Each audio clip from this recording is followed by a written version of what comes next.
23절에 보면 부활이 없다 하는 사두개인들이 와서 예수님께 하나의 질문을, 이미 답이 정해진 것을 이제 던지는 것을 보게 됩니다.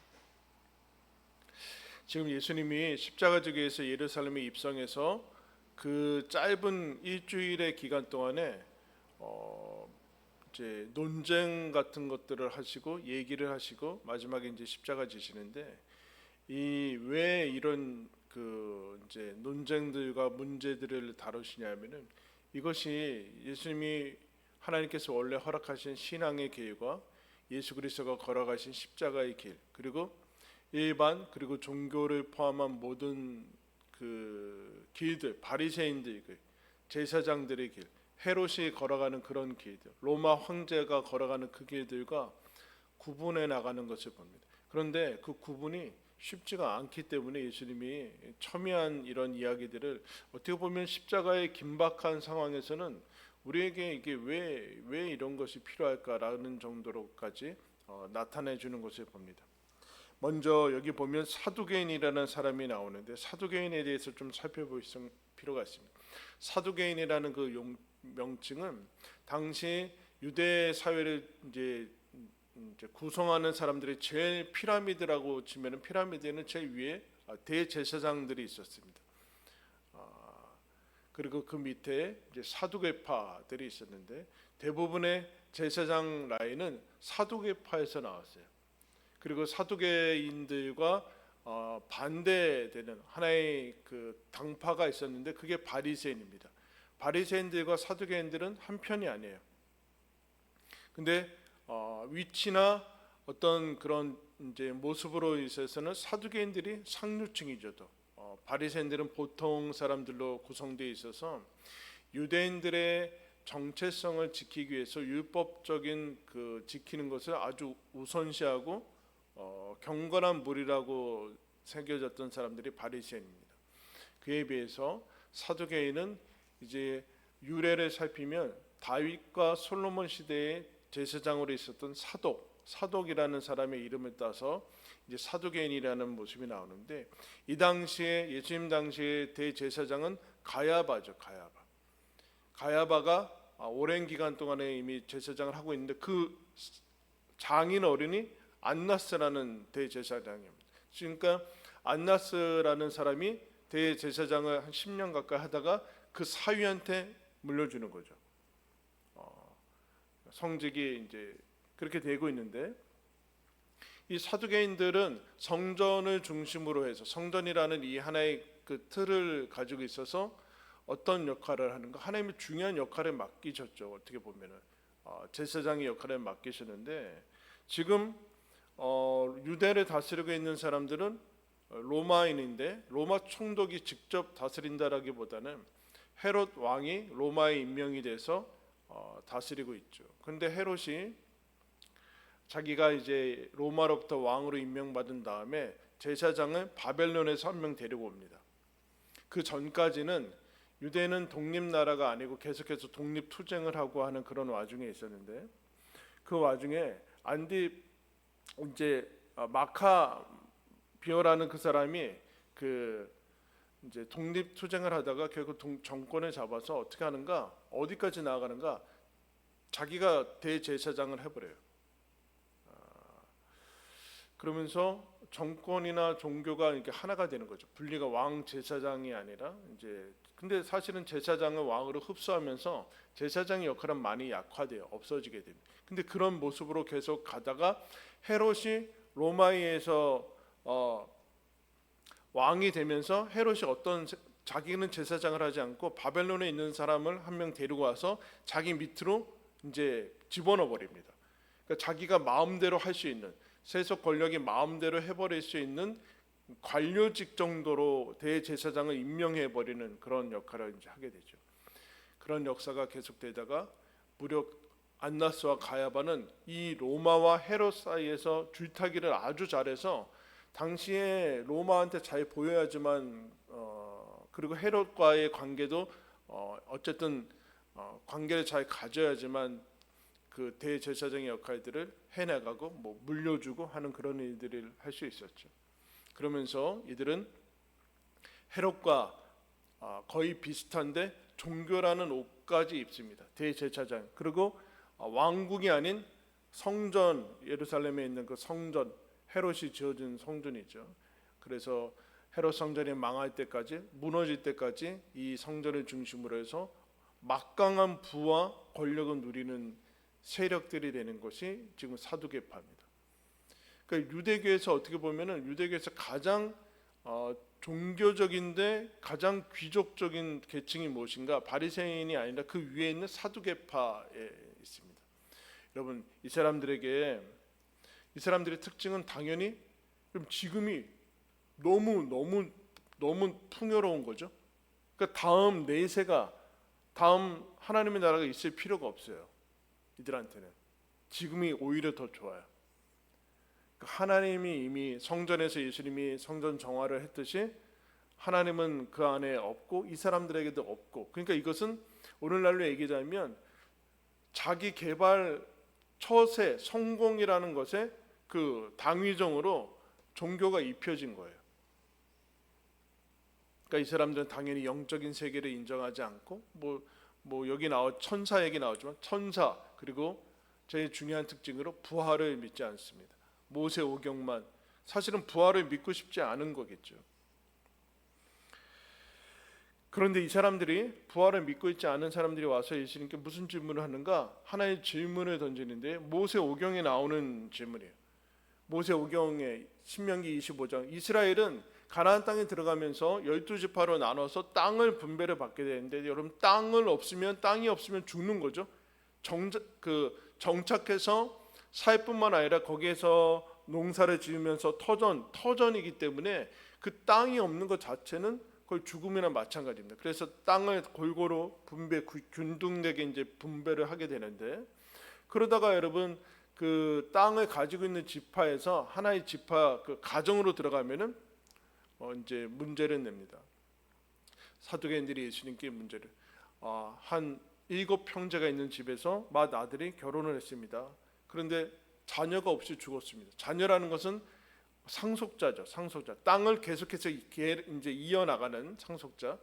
죽었습니다. 그러면 어떻게 해야 되는가? 라고 이제 묻게 되죠. 그러면 모세법에는 그 다음 둘째가 결혼해서 이제 가문을 잇게 되어 있는데, 둘째도 죽고 셋째도 죽고 넷째도 죽었습니다. 다섯째도 죽었고, 실제로 있었을 가능성이 있죠. 여섯째도 죽고 일곱째랑 결혼해 다 한 명의 이제 아내와 7명의 형제가 그렇게 되는데, 묻죠. 나중에 부활 때는 이 아내는 누구의 아내가 됩니까? 사실은 부활이 없기 때문에 그런 질문을 하는 것이죠. 28절에 그들이 다 그를 취하였으니 부활 때 7 중에 누구의 아내가 될 것입니까? 라고 묻죠. 근데 여러분 신명기 25장에는 이 법을 준 목적은 여러분 단순히 어떤 남녀가 결혼하는 것이 아니라 지파의 대를 이어서 그 땅을 보존하고 상속하고 기업을 잇게 해서 터전을 보호하는 데 목적이 있는 것이죠. 그래서 만약에 형이 이제 맏아들이 죽었다 그러면 이 아내는 다른 데 팔려가든가, 그냥 터전이 없어지니까 다른 데 시집 가든가, 그러면은 이 아무것도 되지 않는데, 그때 형제들한테 그런 의무가, 너희들은 그 아내, 그 형수였던 사람을 아내로 맞이해서 기업의 형제의 이름을 계속 이어나가야 된다라는 법이 있습니다.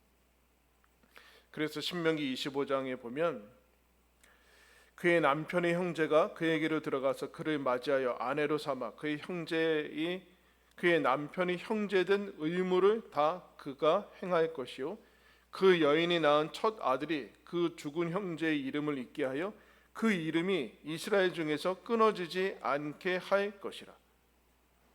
아들을 낳았어요. 그럼 누구 이름으로 한대요? 자기 이름이 아니라 그 죽은 형제의 이름으로 해야 돼요.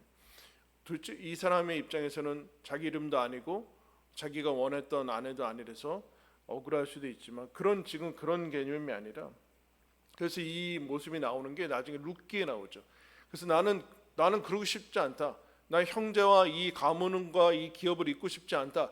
그러면 신을 벗어서 그 권리를 포기하는 그런 의식을 행해야 됩니다. 그러면 그 사람이 치욕스러운 이제 명칭을 받게 되죠. 신벗김을 받은 자다라는 그런 치욕스러운 형제의 상속의 의무를 다하지 않은 집이다. 그렇게 이제 얘기를 합니다. 그런데 이 말도 안 되는 질문이죠. 어쨌든 그러면 여러분 이 사람들의 얘기는 무슨 의미를 하고 있을까요? 아내가 부활하면 뭐 바리새인들이 그 부활을 얘기를 하면은 그러면 이 여자가 곱하기 7 돼가지고 7명이 됩니까? 아니면 7분의 1로 나눠집니까? 이런 얘기를 하는 거죠. 무슨 얘기를 하고 싶은 거예요?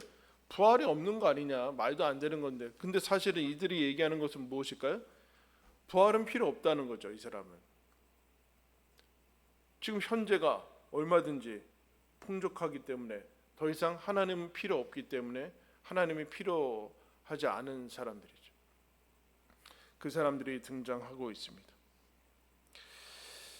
유진 피터슨의 그 길을 걸으라라는 책에 보면 가야바의 길이라는 것에 이런 대목이 있습니다. 가야바와 같은 사람을 만나게 되면 종교라는 것에 매우 비판적이 되어버리고 특히나 제도 종교에 대해서 그렇게 되기 쉽다. 그러한 종교는 이 세상에서 앞서 나가기 위한 종교다. 형식과 사업과 쇼와 영향력의 종교이다. 스스로 자기 자신의 신이 될 수 있도록 도와주어서 아브라함과 이삭과 야곱의 하나님, 우리 주 예수 그리스도의 하나님이자 아버지이신 하나님을 대면할 필요가 없게 만드는 종교다. 이렇게 여러분 가야바가 주도하는 당시 제도 종교에 대해서 이렇게 얘기를 했어요. 문제는 무엇인가? 이 사람들한테는 계속해서 보여지는 형식과 프로그램과 이 사람들의 기분을 좋게 해줘야 되고 만족시켜줘야 되고 고통을 덜어줘야 되고 세상 사람들보다 더 성공할 수 있는 그 매뉴얼들을 계속해서 줘야 되는, 그러면서 본인들은 아주 훌륭하다기보다는 귀족층으로 살아갈 수 있는 그 종교의 모습을 보여주고 있습니다. 거기에 부활은 없는 것이죠. 부활은 없는 것은 이 죽음을 통해서 죽으면 다 끝났으면 좋겠다라는 여기에서. 근데 여러분 보통 죽음이라는 것 자체가 결론을 가지고 있는데 그러니까 부활이 없다는 것은 결국은 죽으면 사멸이 된다든가 소멸이 된다라는 그런 세계관을 가지고 있는데 결론을 죽음으로 가지고 있으면 사실은 모든 것이 허무한 거 아닙니까? 그죠? 죽음이 끝이다라는 것으로 가지고 있는 세계관은 허무하고 사실은 절망인데 이 허무와 절망을 이길 수 있는 길을 어떻게 이 사람들은 마련했는가? 종교와 그 안에 담겨 있는 이 세상에서 가득 찬 물질과 이제 부귀영화, 귀족으로 살아가는 것으로 이제 하나의 해결책을 만들었죠. 우리는 죽음이 끝이라도 상관없다. 우리는 허무하지 않다. 여기서 얼마든지. 그런데 이제 이 결론을 가지고 있는 사람들한테 예수님이 이제 하나의 얘기를 듣게 하시죠. 29절 말씀에 답을 하십니다. 예수께서 대답하여 이르시되 너희가 성경도 하나님의 능력도 알지 못하는 것으로 오해하였도다. 그러면서 하나씩 붙여주세요. 7명에게 형제가 있었고 아내는 한 명이었으면 곱하기 7이 되면 뭐 복제를 한다든가 아니면 7분의 1로 나눠져서 아니면 뭐 하루씩 산다든가 그렇게 된다는 것이 아니라 너희들이 오해했다. 첫 번째 이렇게 대답하시죠. 29절에 30절에 부활 때에는 장가도 아니가고 시집도 아니가고 하늘에 있는 천사들과 같으니라. 그러니까 이전의 상태가 반복되는 것이 아니다라는 거죠. 여러분 죽은 다음에 다음 생은 이 땅의 조건들이 연속이 된다라고 생각하는 게 뭘까요? 환생이죠. 환생. 그래서 이 땅에서 어떤 공덕을 잘 쌓아가지고 다음에는 다른 조건에서 태어나는, 그러나 역시 그것도 환생은 뭐냐? 반복 재생 아니야. 반복 재생. 이 땅의 조건만 달라지고 아니면 그렇다는 얘기예요. 그런 거 아니다. 아예 그러면은 멸절되고 사후는 완전히 없어지는 무로 돌아가는 것이다 라는 그 얘기하고 있는데 그런 것이 아니라 예수님이 뭐라고 하는가? 천사와 같은 것이다. 천사와 같은 것은 뭘까요? 이 땅의 삶의 조건들이 계속되지 않을 것이다. 누구의 아내로 존재하거나 누구의 남편으로 존재하지 않다. 여러분들의 지금 삶을 한 30년, 관원은 30이 안 됐으니까 한 20년 전으로 해도 30년, 40년 전으로 10대, 10살 이전으로 들어가 보세요. 아니 한 5살로 들어갈까요? 5살? 그럼 여러분 그때 5살도 요새는 너무 그런가? 한 3살? 그때 부귀 영화가 뭐 이제 뭐 부모 그때 뭐 자녀가 있어요, 뭐 남편이 있어요, 아내가 있어요, 뭐 스펙이 있어요, 뭐가 있어요? 없잖아요. 그 다음에 이제 하나씩 그리고 죽음이라는 것은 그런 것들을 다 벗고 간다는 거예요. 벗고 간다는 거. 이 땅에 가졌던 그런 모든 것들을 다 놓고 가야 된다는 것이 죽음인데, 즉 본질의 상태로 있을 것이다. 본질에서 이 땅의 삶의 조건이나 아는 그런 것들이 연속되는 그런 지점이 아니다라는 것을 기억을 해야 된다. 여러분 이거 얼마나 중요한지 아십니까? 왜냐하면요, 어떤 사람들이 그래요. 자기 상사가 크리스찬이야. 상사가 크리스찬이면 그 밑에 사람이 일을 가야겠죠. 좋은 상사가 아닌 이상. 근데 그 상사가 믿는 하나님은 내가 믿어서 천국 가서도 그 상사 밑에서 내가 도와주거나 하고 싶지 않은 거예요. 아내가 예수를 믿어요? 아내가 너무 지독해. 근데 내가 천국 가서는 저 사람하고 아는 척하고 싶지도 않은데 그 같이 살아야 된다던가 뭐 그럼 거기서 뭐 부부로 살아야 된다던가 그런 개념이 아니라는 그렇게 생각하고 있는 것 같아요. 그렇지 않다. 본질의 상태로 간다. 본질의 상태. 그러면서 그 본질이 무엇인가라고 할 때 예수님이 이런 얘기를 하시죠. 31절 32절에 죽은 자의 부활을 논할진대 하나님이 너희에게 말씀하신 바 나는 아브라함의 하나님이요 이삭의 하나님이요 야곱의 하나님이로다 하신 것을 읽어보지 못하였느냐.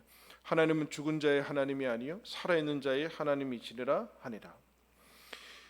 아브라함의 하나님, 이삭의 하나님, 야곱의 하나님이라고 얘기를 하고 있어요. 여러분 말씀 한 군데 찾을까요? 출애굽기 3장 거기 접어두시고 출애굽기 저 앞으로 가서 출애굽기 3장으로 가겠습니다.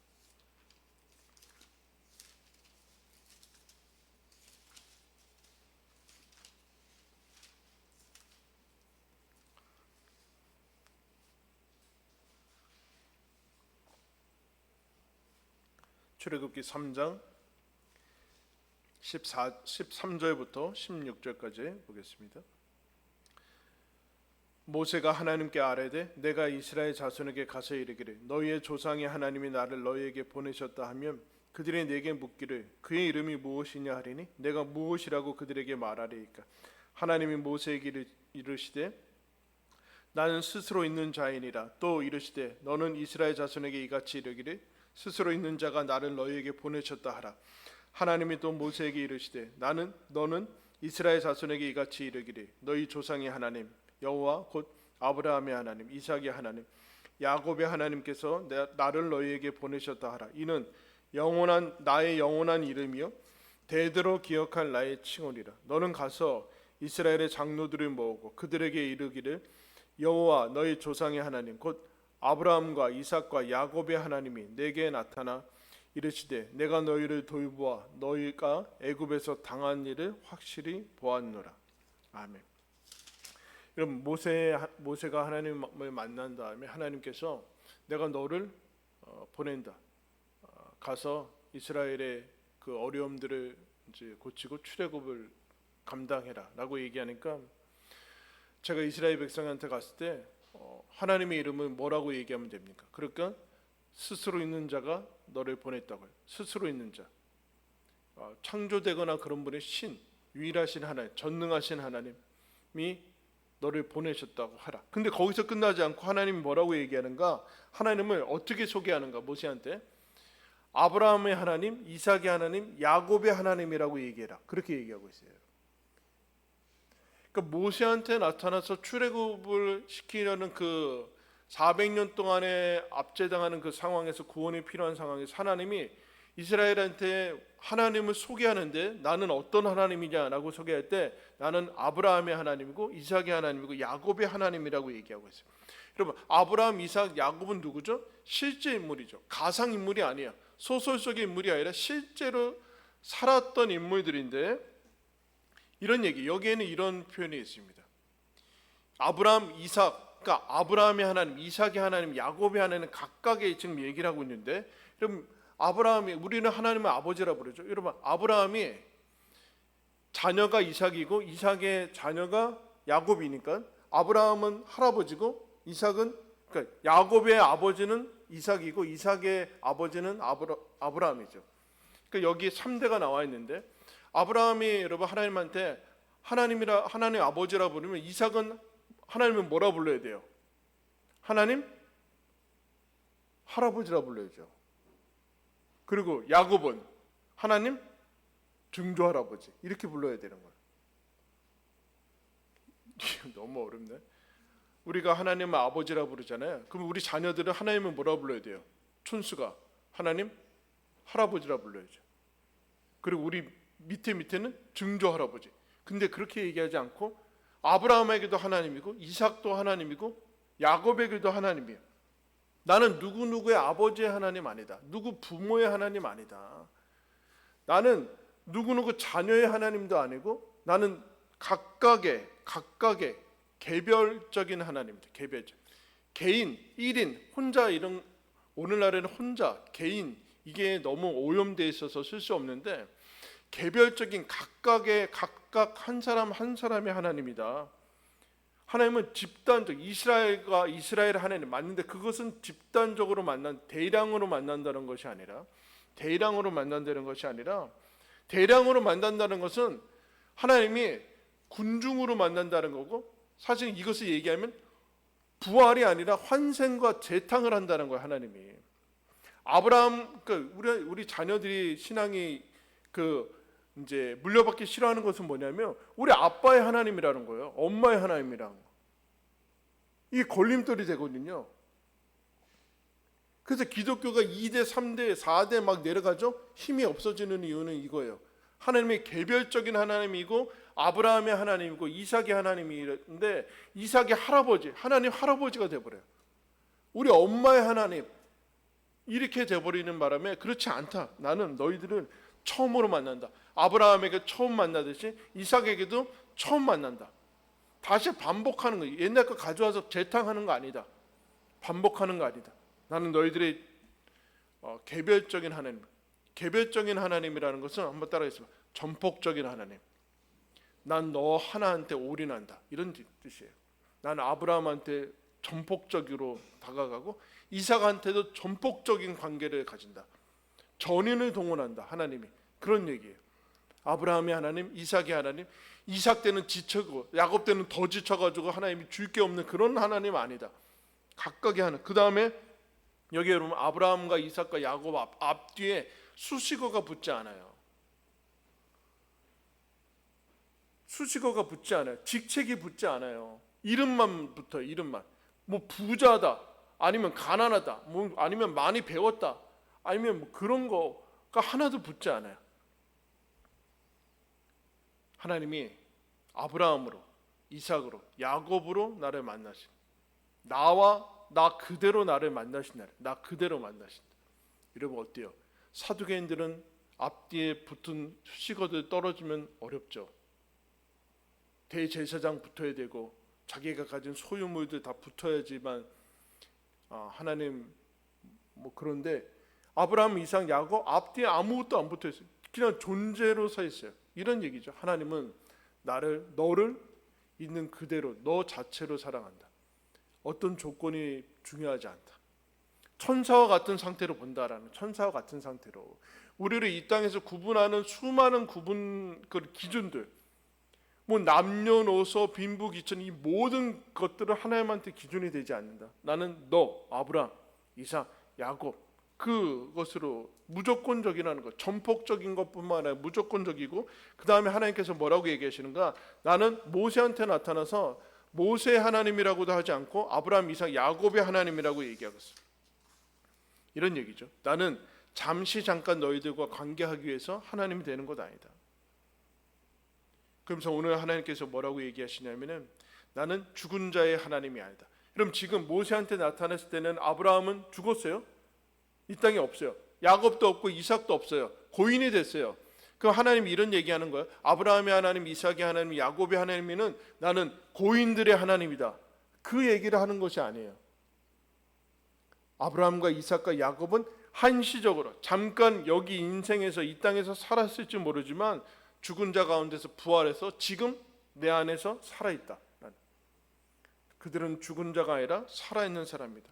하나님 안에서만이 영원한 현재가 지속이 된다. 시간은 의미가 없다.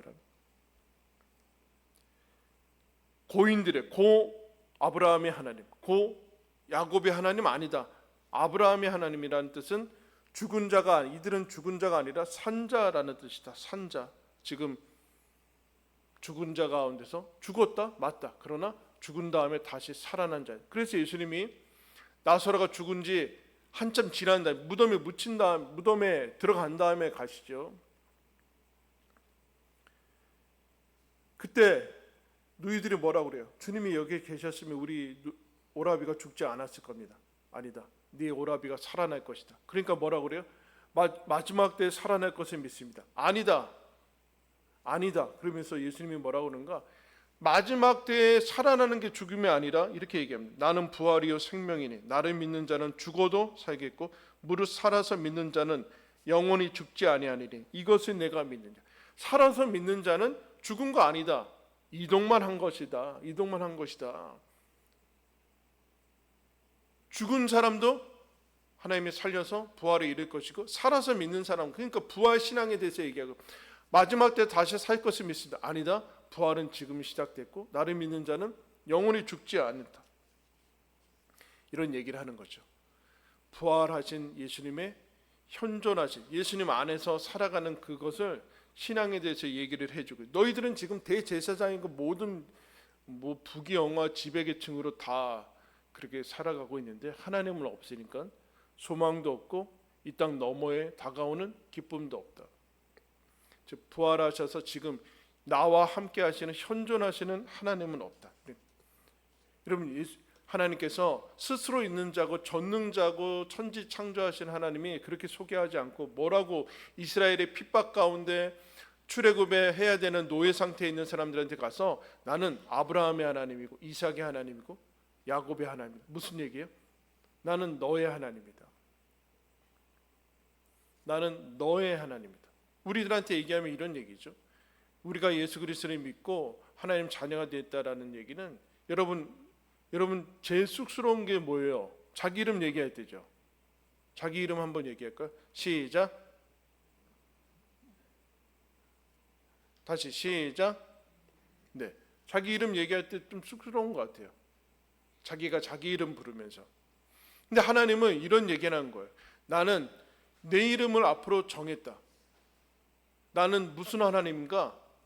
여기 박지은의 하나님이다. 이런 거. 김진아의 하나님이다. 나는 하은이의 하나님이다. 이렇게 얘기하는 거예요. 여러분 이거 얼마나 좀 이상해요. 엄청난 우주를 창조하신 하나님이 하나님의 이름을 붙일 때 내 이름을 갖다 붙이시겠대요. 무슨 얘기일까요? 나는 영원히 너희들과 너와 함께 하고 싶어서 아들을 보냈고 죽은 자 가운데서 살아내셨다. 영원히 너희들과 함께 하기 위해서 하나님으로 계신다. 하나님이 저와 여러분에게, 나에게도 하나님이 되어주신대요. 나에게도. 누구누구의 하나님 거쳐서 오는 게 아니라 나에게도 하나님이 되어주셔서 내 이름 걸고 다니신대요. 하나님이 내 이름 걸고 다니셔서 나하고만 전폭적으로 지금 나랑 만나시고 나를 있는 그대로 그냥 내 이름을 걸고 뭐뭐에 뭘 하고 안 하고 무슨 직책이 어떻고 그게 아니라 그냥 나의 하나님으로 그게 좋으셔서 지금 계시대요. 그게 지금 이제 하나님께서 우리에게 만들어주시는 그 모습이에요. 너희들 이거 알고 있느냐? 이거 알고 있느냐? 부활하셔서 살아계신 그 예수님이 지금 나와 함께 살아가고 있는 것을 알고 있느냐? 그거 여러분 묻고 있어요. 그래서 부활하신 주님을 체험하는 것, 부활하신 예수 그리스도를 믿는 것은 무엇인가? 그럼 한번 눈을 감아 볼까요? 잠깐 훈련을 눈을 감아봐서 아까 불렀던 자기 이름을 하면서 누구누구야 그렇게 하겠습니다. 자기한테 부르겠어요. 자기 이름을 부르겠습니다. 했어요? 이름만. 그러면서 이렇게 물으시는 거예요. 지금 하나님께서 부활하신 하나님 예수 그리스도가 지금 영원히 살아계시는데 그 부활하신 예수님이 지금 나와 함께 하고 있다라고 여러분 떠올리십시오. 지금 부활하신 예수님이 다른 곳이 아닌 나와 함께 하셔서 나와 함께 하시는 것을 믿고 뭘 믿는가? 사랑하는 누구야? 나는 너를 있는 그대로 너 자체로 사랑한다.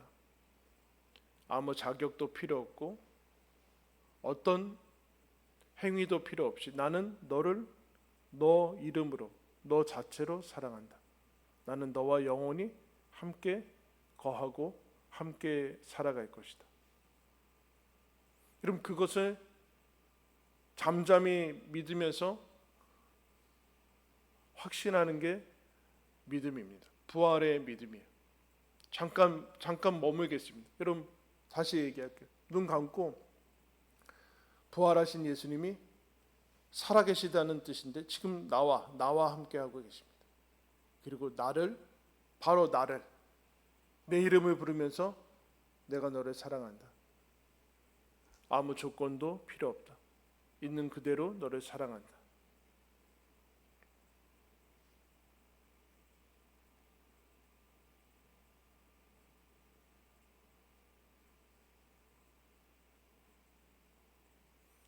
그리고 각자 이렇게 한번 따라하겠습니다. 나는 자기 이름 대면서 누구의 하나님이다. 시작. 나는 오송이의 하나님이다. 하나님이 그렇게 여러분들 얘기하십니다. 눈을 뜰까요? 나는 너의 하나님이다. 내 이름 영원히 붙들고 이 이름 자랑스럽게 여기면서 살아갈 것이다. 여러분 이것이 우리가 믿는 실제 부활 신앙이고 복음입니다. 기억하시고 주님과 함께 부활하신 나와 현존하시는 영원히 살아계신 하나님과 동행하면서 살아가시기를 예수님의 이름으로 축원합니다.